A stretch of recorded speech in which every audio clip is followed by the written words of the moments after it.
ছবিটার মধ্যে শুধু মোমেন্টস আর মোমেন্টস, ছবিটার মধ্যে এর বাইরে আর কিচ্ছু নেই, কোনো ড্রামা নেই, কোনো নুয়ান্স নেই, আপনি চরিত্রে ফিল করতে পারবেন না, কোনো ইমোশন ওয়ার্ক করে না। ধরুন একটা ক্যারেক্টারের সঙ্গে একটা কিছু অন্যায় হচ্ছে, যখন সে রিভেঞ্জ নিচ্ছে আপনি কোনো কিছু না আপনি ফিল করতেই পারছেন না।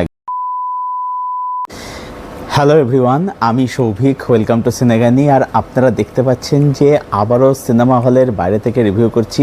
জাস্ট নাও দেখলাম কাট্টালান, এই মালায়ালাম সিনেমাটা। তো কীরকম লাগলো সিনেমাটা?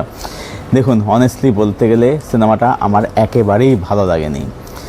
সিনেমাটার মধ্যে পজিটিভ দিক আমার জন্য খুবই কম রয়েছে। যদি ভালো বলতে তাহলে বলতে একমাত্র রবি বসের বিজিএম, সেটা হচ্ছে একমাত্র ভালো। এরবার ছবিটার মধ্যে আর কিচ্ছু ভালো না। তাই রবি বসের এর থেকে ভালো বিজিএম করেছেন, সেটাকে যে ভাষা তিনি প্রমাণ করে দেখিয়েছেন।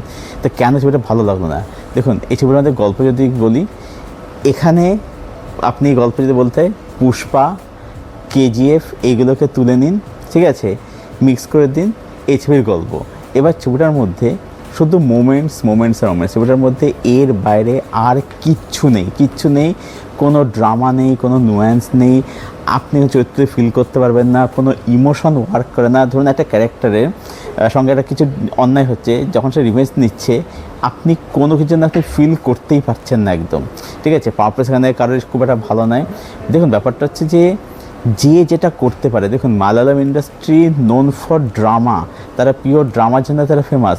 এবার যেটা পারে না সেটা মানে করলে তখন এটাই হবে আর কি, ঠিক আছে। দেখুন, পুষ্পা বলুন, কেজিএফ বলুন, সেখানে কিন্তু অলরেডি খুব ভালো করে ছিল, সেখানে কিন্তু ড্রামা নুয়ান্স কিন্তু ছিল। আপনি কেজিএফের মধ্যে ধরুন যে ওয়ার্ল্ড বিল্ডিং যেভাবে করা হয়েছিল আর কি, ঠিক আছে, যে মায়ের যে দিকটা সেইগুলো কিন্তু, বা পুষ্পাতে রশ্মিকার সঙ্গে আল্লু অর্জুনের সেকেন্ড পার্টের কথা বলছি, সেই যে ব্যাপারগুলো যেভাবে দেখানো হয়েছিল সেগুলো কিন্তু ভালো ছিল, আপনি চরিত্রে কিন্তু ফিল করেন।